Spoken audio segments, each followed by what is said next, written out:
What is up, you guys, and welcome back to my channel. Unfortunately, I will be opening up today's video with an update that I really hoped I would never have to give. I covered the case of 20-year-old Juby Monsif and his disappearance from Arizona a couple of weeks ago, and unfortunately, his remains have, in fact, been found. They were found at a canal pump station in Mesa, Arizona. That is absolutely devastating. I feel like that was a case I was very optimistic about. His family believed strongly that he had been kidnapped and was being held against his will or something along those lines. They couldn't imagine him wandering off or somehow ending up in the canal alone. That just didn't sound like Juby. But unfortunately, that's kind of looking like what happened, since he was in fact found at a canal pump station. And according to authorities, so far, they do not believe foul play is involved. Obviously, I will update you guys if any of that changes.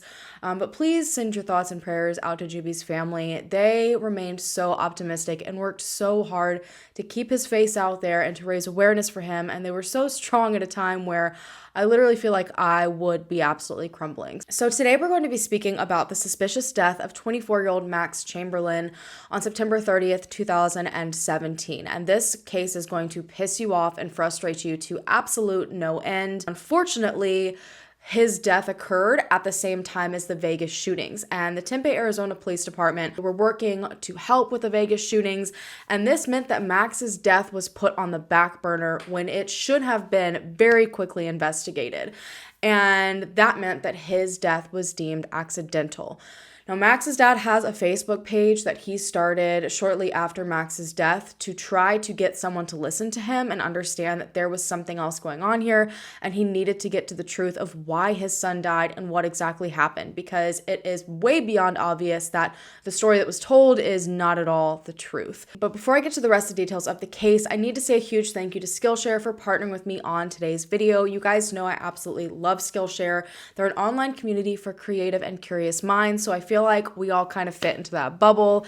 There are thousands of classes on every single topic you could ever possibly imagine. These classes are really awesome because they meet you at every single level. So if you just want to kind of have a hobby or brush up on some skills, or if you want to acquire skills to start a whole entire new business, there's definitely going to be classes for you. Classes are also set up in very easily digestible segments, which is probably my favorite. So if you're on a time crunch and you want to take them step by step and kind of learn the class over the course of a week, you can. If you want to binge watch them all, you can absolutely do that as well, or you can skip around to the parts that you feel are most important for you to learn. I just started taking the class Learn Guitar, The Complete Beginner's Guide by Mark Barnacle. You guys have seen the guitar in my background, and I did teach myself when I was younger, but I definitely don't remember a single thing. I figured that this class was a great option to brush up on my skills while I'm spending more time inside over the winter. Plus, he goes over all of the basics and includes some pretty awesome riffs, so it's a really great class. Skillshare is a wealth of knowledge. I feel like you could get stuck on there forever, learning all sorts of new things, and there's a community there that you really just can't beat. There's something about being surrounded by people, like-minded people that share the same interests as you, that really keeps you motivated and keeps you going, which is similar to the feeling I get from being on YouTube and being able to share these stories with you guys who feel the same way that I do. So right now, the first 1,000 of my subscribers to click the link in the description box will get a 1-month free trial of Skillshare so you can start exploring your creativity today. Thank you again to Skillshare for helping me continue on with my channel. They allow me to do what I do, allow me to help these families as much as I can, and I'm so very appreciative of them and you guys. So now on to Max himself. So Max was born on September 5th, 1993 at St. Mary's Hospital in Madison, Wisconsin, which is where he grew up his whole entire life. He was born to Michael and Deborah and had multiple siblings, and they were really, really close to each other. And he was overall a really well-rounded, well-loved guy. He was athletic. He played on his high school football team. He was really good at it. He was a good team player. He was also incredibly smart and very, very creative. He had huge dreams that he wanted to accomplish in his life. He would kind of draw a lot, was really interested in graphic design. He would come up with his own shoe designs and clothing designs designs, and he was hoping to one day have his own clothing line. He also enjoyed music as well. He wrote a lot of songs, which his dad has posted one of them on the Facebook page. Basically, his mind at all times was creating something. He was just always going. And it seems creativity runs in his family because his family owned a sign company where they would create these big, beautiful signs for all sorts of businesses. After graduating from high school, Max went on to attend Madison College, where he was studying graphic design and still working for his family's business. And eventually he decided to move to Tempe, Arizona. I am realizing now I pronounced that wrong at the beginning of the video, but I'm sure you guys will let me know all about it in the comments.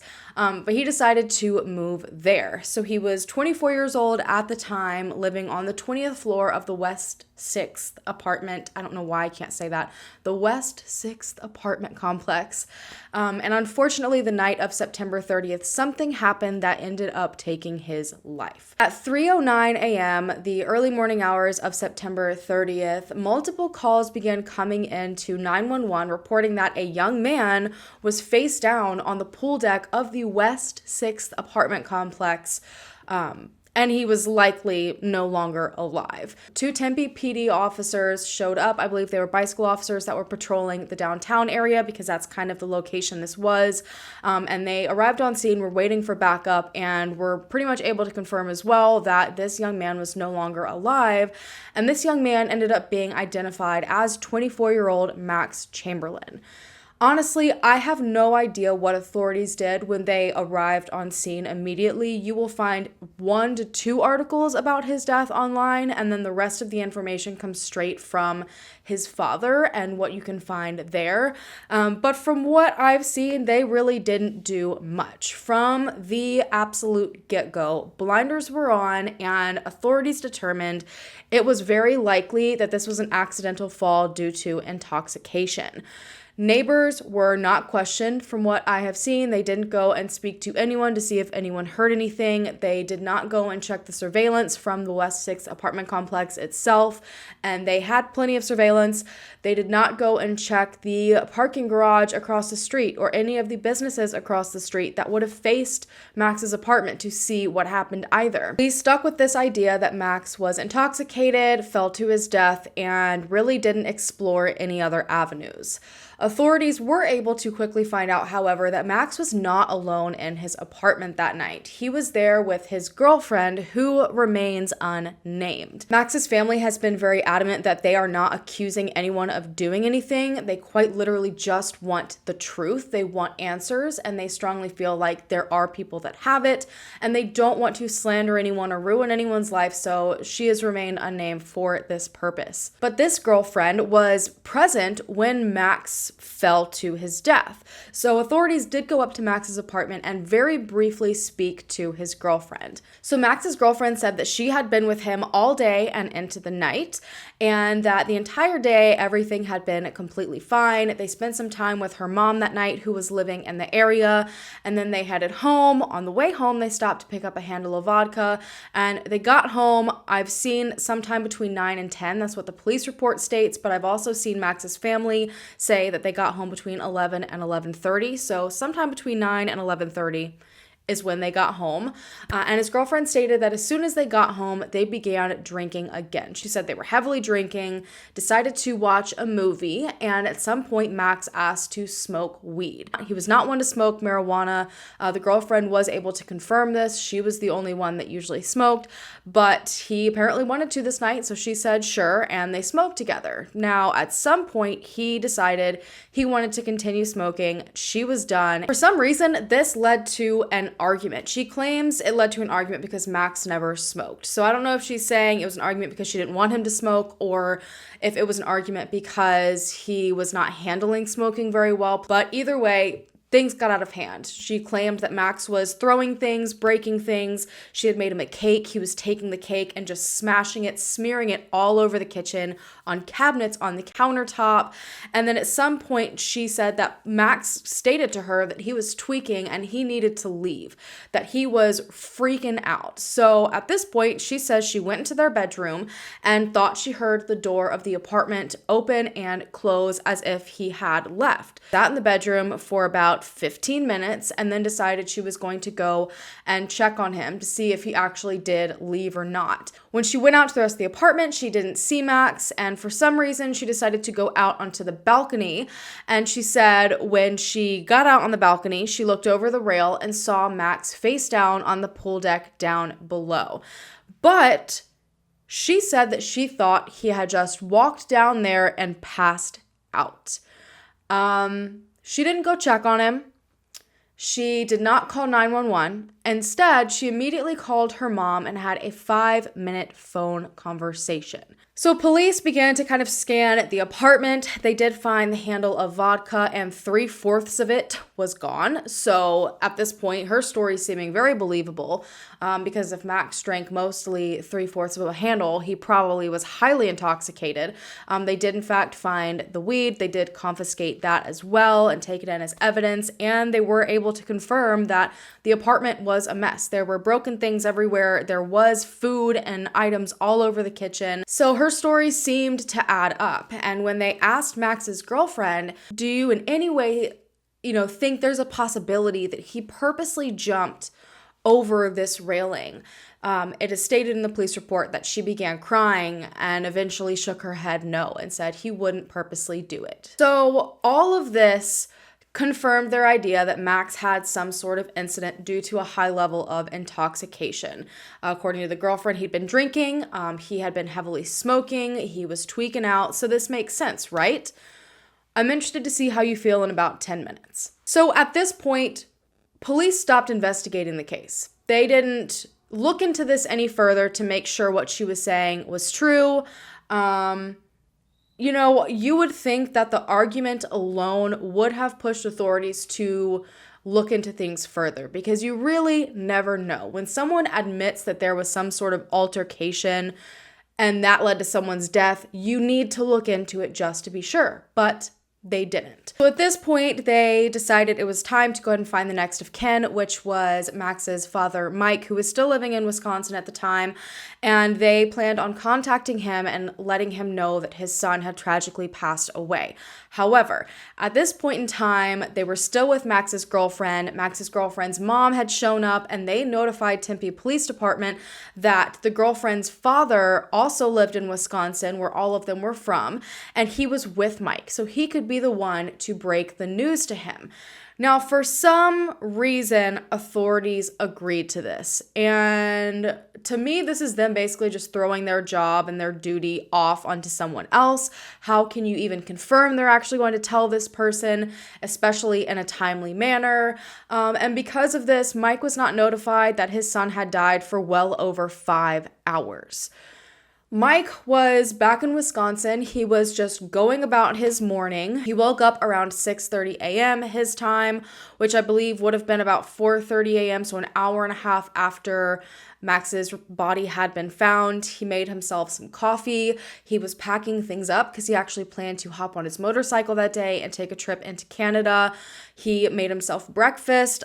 Totally was just going about his morning routine, having no idea what was going on. And it wasn't until 10 in the morning that Max's girlfriend's dad showed up to the door of Mike's home and was visibly upset. He told Mike to sit down and told him that Max had died. And the very first thing out of Mike's mouth was, they got into a fight, didn't they? There was an unfortunate history of violence issues between Max and his girlfriend, according to Mike.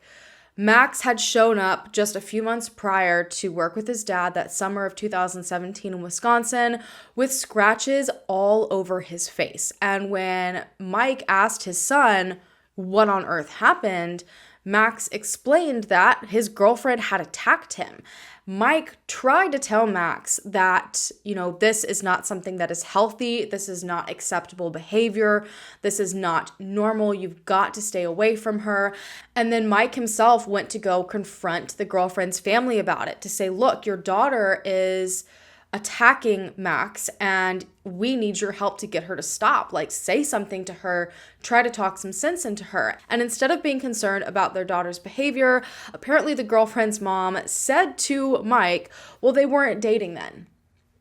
as if because they weren't dating, it technically wasn't like a domestic dispute and there wasn't an issue with what she did. So, according to Mike, the few times that this happened, the few issues that there were, the behavior was always excused. Upon hearing this news, hours after their son died, Max's parents flew down to Arizona to try to figure out what was going on. They were already devastated that it took so long for them to be informed about Max's death, that the police themselves didn't immediately send someone to inform them. And then when they got to Arizona, the twists and turns just kept on coming. It was like one thing after another. And keep in mind, they are going at this not knowing what happened, not understanding how this could happen. They're trying to deal with grief at the same time. They've lost a son. So I can only imagine them trying to put all this together while in that sort of mental state. Right away, Max's family obviously wanted to speak to the girlfriend and her mom to be like, you were there, like just explain to us what happened. Not even necessarily in an accusatory way, but like they just wanted to understand. And for some reason, they didn't want anything to do with it. The first thing that the girlfriend's mom even said to Max's family was, you don't think that she had anything to do with it, do you? Like it wasn't, I'm sorry for your loss. It wasn't anything of that sort. It was immediately trying to push the idea away that this girlfriend had anything to do with the accident or whatever happened to Max that night. The girlfriend's family also told Mike and the rest of Max's family that they didn't need to go and see the apartment. I know that Mike did want to go and see it, but they kept saying, you don't want to see it in that sort of state. It's a mess. You're going to see like all the things that your son threw and the mental state he was in at the time. That's just not something that we think is going to be okay for you. And at first, going through this grief, he said, you know what, you're right. I don't think I can handle that. I don't think that's something I can mentally prepare for right now. So at this point, they're just trying to figure out arrangements, wait for an autopsy on Max, and then figure out what to do with his apartment. This is something that Mike could not wrap his head around. Max was definitely someone that enjoyed having fun. You can see it from his Facebook page. He liked to drink, he liked to hang out with friends, but this just was so unlike him. So on Friday, November the 3rd, just days after Max's death, Mike decided he wanted to try to speak to Max's girlfriend and mother, as well as kind of meet up with them and get some of Max's belongings. The exact quote that he said in the text message was, "Let me know when you guys are available. I would like to stop by and grab Max's belongings and talk to you guys. Thanks." And Max's girlfriend's response was very blunt and unexpected. She said, and I quote, "And what is it you want to talk about exactly?"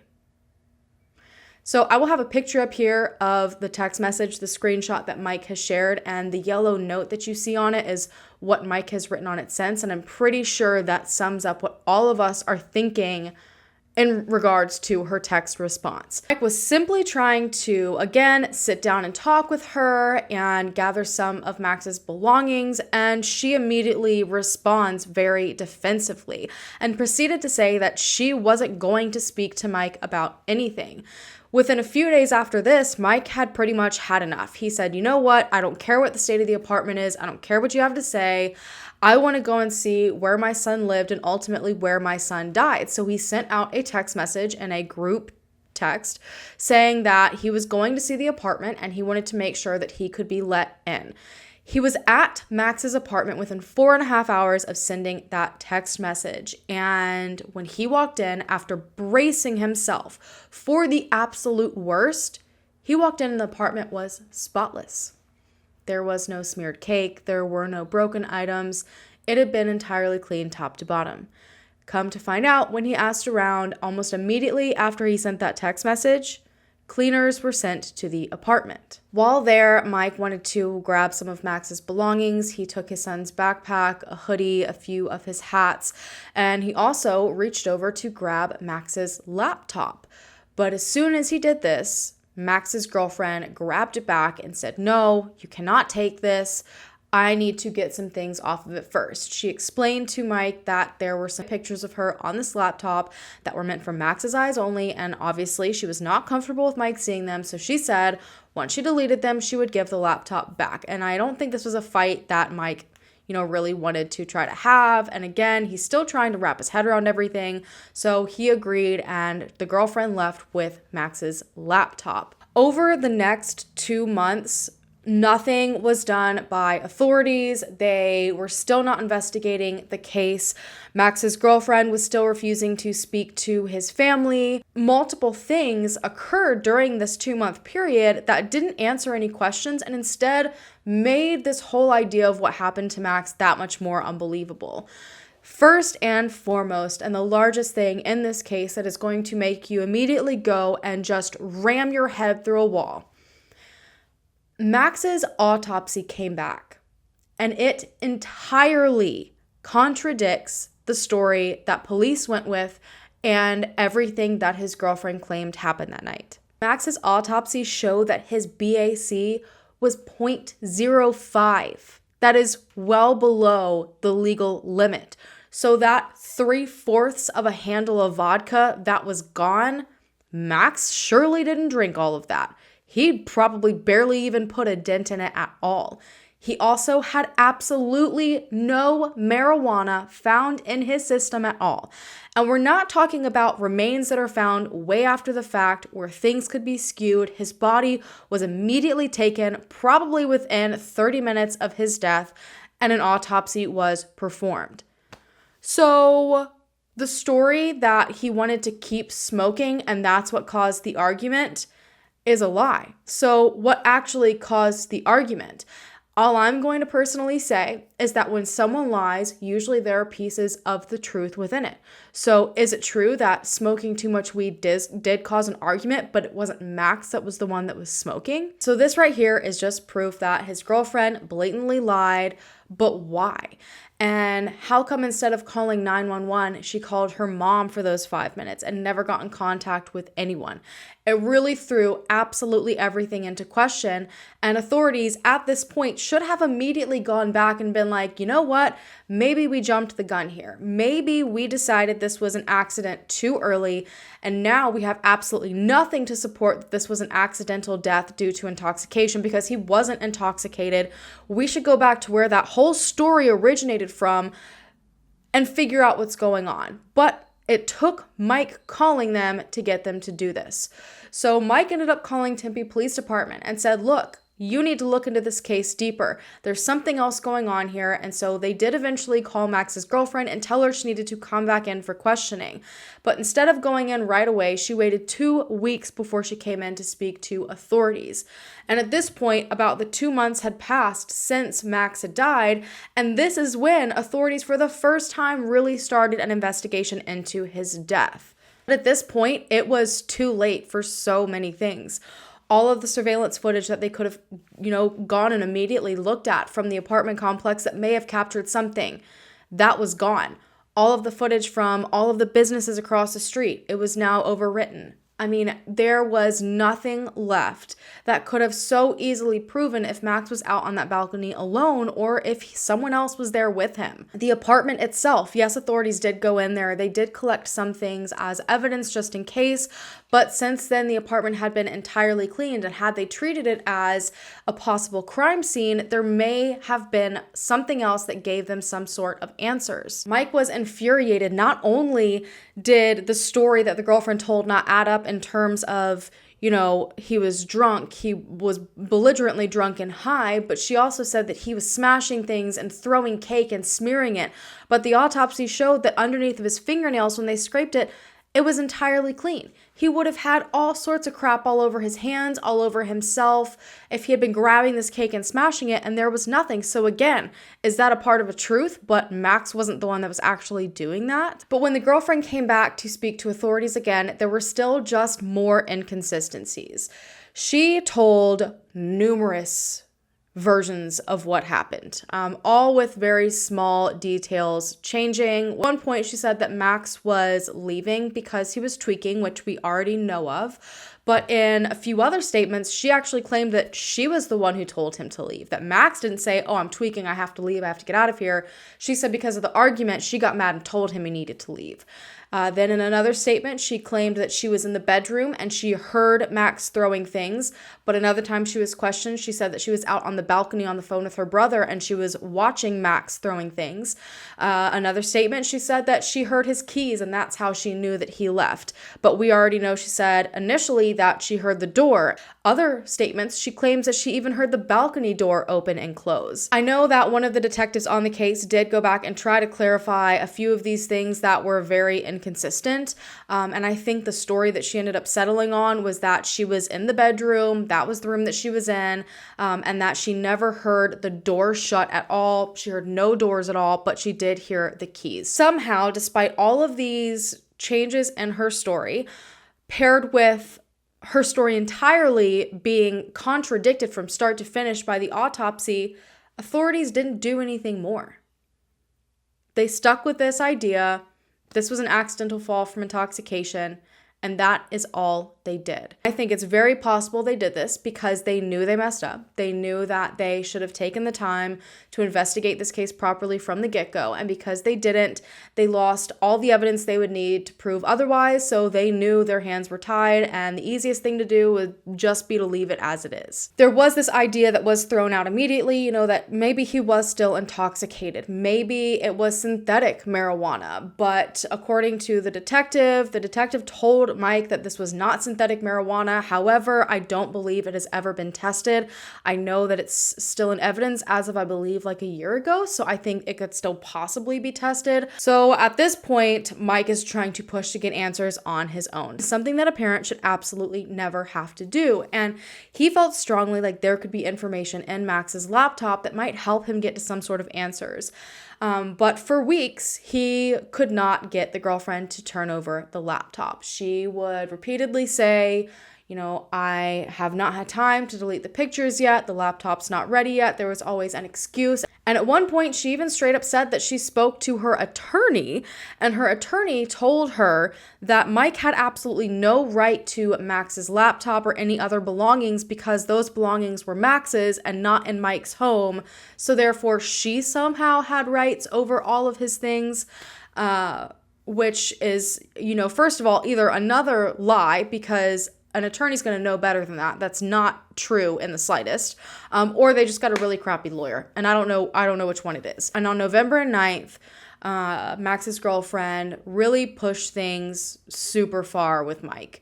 I don't know what pushed her to say this. I don't know if it was just being overwhelmed and upset, grieving. I don't know if Mike said something to her. All I know is that she said something you should never say to someone who has just lost their child, no matter how you are feeling.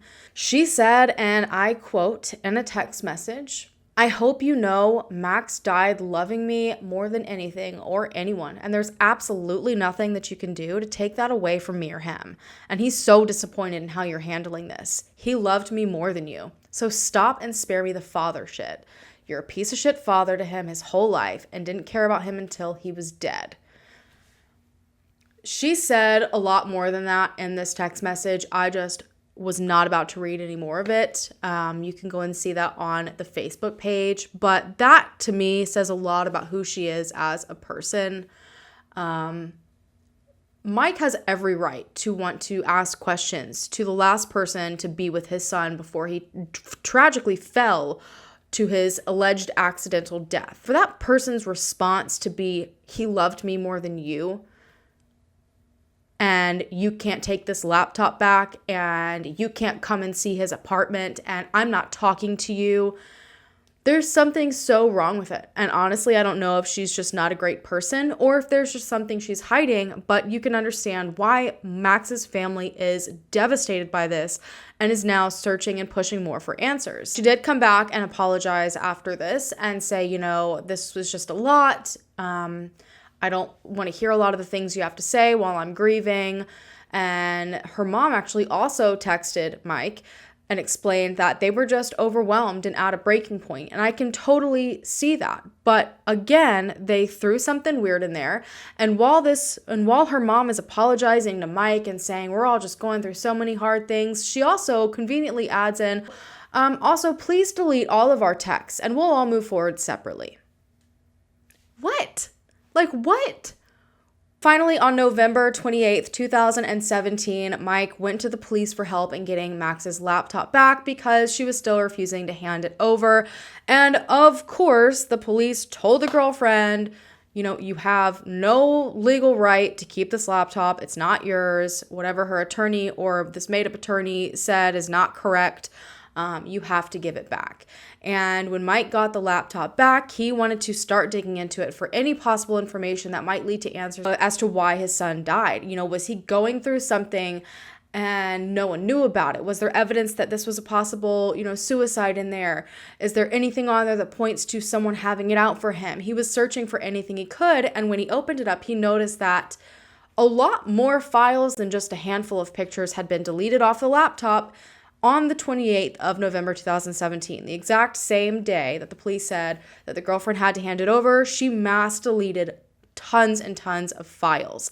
And also on that exact same day, someone accessed Max's iCloud account and totally wiped his phone. Mike decided to take the laptop to a professional to try and recover what was deleted because, again, it's starting to seem like it's a little more than just pictures. And sure enough, when he got the laptop back and the things that were restored or could be restored there wasn't a single picture on the entire laptop of Max's girlfriend. So again, we have another lie. According to Mike, what was actually deleted was evidence of abuse towards Max. There were numerous voice recordings of arguments between him and his girlfriend, where his girlfriend was allegedly aggressively coming after him. There were also photos that Max had taken of him being all scratched up. There were also multiple memes that had been saved onto his laptop about women. For instance, one said, you can tell a lot about a woman based on her hands. For instance, if they're placed around your throat, she's probably slightly upset. There were just a ton of these memes specifically related to women being controlling and dominating and abusive, all in his laptop. And I do understand that so many of us keep memes and we might not always fully relate to them. I'm definitely the kind of person that will just find something funny and save it, or it relates to somebody that I know. But when you have those kinds of memes, dozens of them saved onto your laptop, in my opinion, that is telling a story. At this point, people started coming forward left and right, and Mike decided to start up a Facebook page to try to get awareness to his son's case and mainly reach out to anyone that had been in the area that night to come forward with information that they may have seen. And plenty of people reached out saying that they also felt something was off, or they also had witnessed abuse towards Max. There are a few of these that had been shared on the Facebook page. I don't know if it's all of the people that came forward with their own claims of abuse towards Max, but I will tell you a few of them. So one individual came forward claiming that they had been very close to Max about a year prior to his death, but they hadn't really been close to him after that. But when they were close, Max spent a lot of time over at their apartment, and they said that every time Max came over, he never had anything positive to say. He seemed so down and out. He never had anything good to say about his girlfriend. He would basically come over and just vent about all the things that he was going through and experiencing with his girlfriend. And he told a story one time to this friend saying that one day his girlfriend got very, very intoxicated, and when she would drink, she would get angry and aggressive and started arguing with him. And it got to the point that she was yelling at him, ended up ripping his shirt off, and then eventually called the cops on Max. I don't think the parents ever knew about this. I also have absolutely no idea if there is any evidence of this call to 911 that she ever called the police on Max. I don't know if police ever looked into that, or if Mike has ever been able to confirm it. So here we have this scenario where there is someone else confirming that Max states when his girlfriend got drunk, she got aggressive. And we know for a fact he did not drink that 3/4 of a handle of vodka. We also know he didn't have cake underneath his hand, so maybe he wasn't the one to be smashing things, and then all of a sudden he accidentally falls to his death. Another friend reached out saying that they saw Max downtown one night with scratches all over his face, similar to the way that his father saw him the summer of 2017 before his death. And when the friend asked what happened, Max stated that his girlfriend and him got into an argument, and she was the one that did that to his face. Yet another friend came forward saying that one time they were out downtown, they were at a bar drinking, and Max was outside laughing and having a good time with a couple of his friends. And all of a sudden his girlfriend came back out from getting a drink and was standing there like she was expecting him to walk away with her and go do what she wanted. And after a few moments of Max continuing to talk to his friends, she just all of a sudden threw the drink in his face and began yelling at him. And this person who witnessed this was so bothered by it that they actually confronted her. And they were like, what is your problem? Why are you acting like this? It's not acceptable to do that to someone. And they said, if you're this unhappy with Max, if he makes you so mad that you want to act violently towards him, you should just break up with him. And all this did was enrage her. More information kept coming in to Mike. He was reached out to by someone that claimed they lived in a nearby apartment. I believe it was the apartment below where Max lived. And they said that they heard something the night of Max's death and had been kind of debating on coming forward with it. But apparently they woke up the middle of the night that night to what sounded like arguing. And it was apparently a pretty serious fight, but they couldn't make out anything that was being said. And then shortly after this, they heard a scuffle up on the balcony above them. And right after that, a loud, sharp scream. They said at this point, they were like in that weird trance-like part of sleep where you're awake, but you're not sure if you were dreaming or, what's going on. They did jump up out of bed and look out of the window to see, did I actually hear that or was I still asleep? And when they didn't see anything, they went back to bed. They couldn't say for sure what time this happened, but they believed it was somewhere between 2:30 and 3 in the morning, which is right around the time that Max was found below on the pool deck and people began calling 911. It wasn't until a couple days later when this person heard about Max's death and what had happened that they realized this was something serious. Like they very likely heard the moment there was an argument and Max then fell to his death. Like I said, neighbors were never questioned. Either way, we have so many people coming forward claiming that they had witnessed with their own eyes violence from Max's girlfriend to Max. And we've got all of this information Mike found on his laptop, again confirming that, voice recordings, different things showing that she was very aggressive towards him.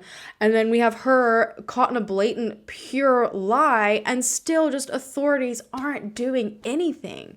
As of August of this year as well, there were just more stabs to Max's family. Mike posted incredibly upset on Facebook because it had been brought to his attention that Max's girlfriend and mom had taken Max's designs, his clothing designs.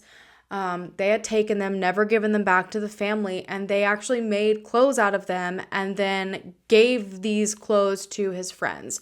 And this was horribly upsetting to Max's family. They're so tired of having to fight to get his belongings back from people who won't even take the time to sit down and have an honest conversation with them. Max's family stated that they feel like these designs were just used to make themselves look better. I know that some people right after Max's death already had their own speculations, people that already knew them. And Max's girlfriend posted on Facebook that she was so tired of hearing all these rumors and that everyone needed to mind their business because she was the one who had to watch her boyfriend die. So it seems to me people were already kind of calling them out to come forward and answer some questions. People already were picking up that something was not right. And then even more people kind of dove into this post, which she eventually deleted because she said she watched her boyfriend die when everyone had been told, and she told police she was in the bedroom and just came out and saw him passed out on the ground below. So did she watch her boyfriend die or was she in the bedroom? Which one is it? It's just more inconsistencies. She could have very well just used horrible phrasing, but again, she didn't really answer any questions after this. She simply just deleted everything. And it was just infuriating for Max's family to watch these designs be used, something that was so sacred and important to him, by people who didn't care enough about him to do anything other than try to make themselves look better and like they were not involved. And the thing that frustrates the hell out of me most in this case is something that I've spoken about before. It's there's now this division and there's now this anger and these two families that have just like gone head to head and had a falling out. And there's all these questions because police didn't properly investigate.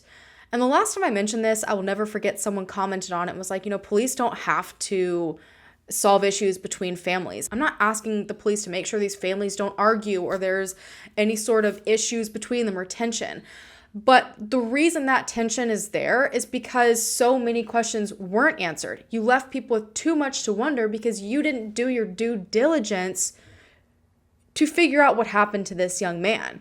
Had you looked at the surveillance footage, again, people could have immediately known if Max was out there on that balcony alone. That could give his family, that confirmation that they are looking for of, yes, the girlfriend is telling the truth. Yes, something did for some reason happen and he accidentally fell to his death, and they would know that was the answer and that was the truth, and they could move on from there. Or everyone could know that Max wasn't by himself and there was something more to it, and all these questions and sketchy, suspicious things that are happening are because there's something sketchy that happened that night. And because no proper investigation happened in a timely manner, it's just escalated things and forced a family to find answers on their own.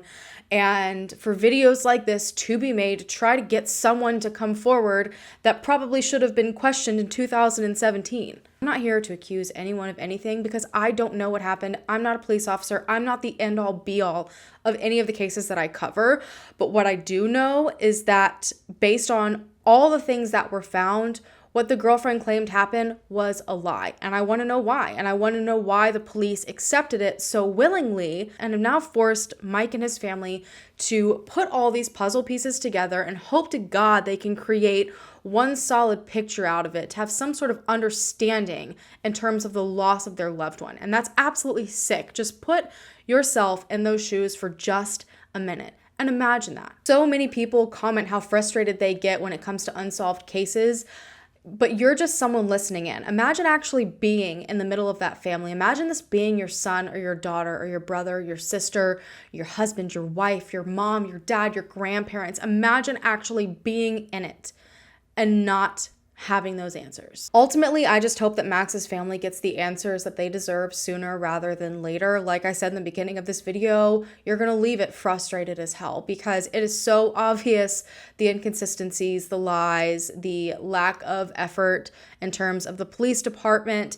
This is one of those that so could have easily gone the right direction and been solved properly, and it just didn't. And now because that time frame was missed, an entire family is left struggling and suffering. This was definitely a rough one to look into. I will never get used to having to look at a Facebook page that was created by a parent. Imagine being that desperate for answers. Imagine feeling like no one's listening to you to the point where you have to post all these personal text messages and photos and family information online in hopes of getting answers. It will never get easy to see that. And I really hope you guys will take a second after this video to go and share some sort of love and support to Mike. Go onto the Facebook page, wrap him up in a big virtual hug, and just let him know that he's not alone. Max has a place on my channel permanently because I don't want him forgotten. It just takes one share. It just takes one person to care for a minute. And I'm hoping that you guys will just show that you can be that one person when it comes to Max's story. And on that note, I'm going to go ahead and go, you guys. Thank you so much for taking the time out of your day to listen to Max's story. Again, remember that the story does not stop here after I cover it. Go and actively participate in helping this family any way they may need. Just following the Facebook page to see if there's anything that you can do, any updates. I'm going to go ahead and go, you guys. If you haven't already, go ahead and hit the subscribe button down below to become a part of the Howlin' fam so that we can hopefully bring them home together. And I will see you guys in my next video. Bye.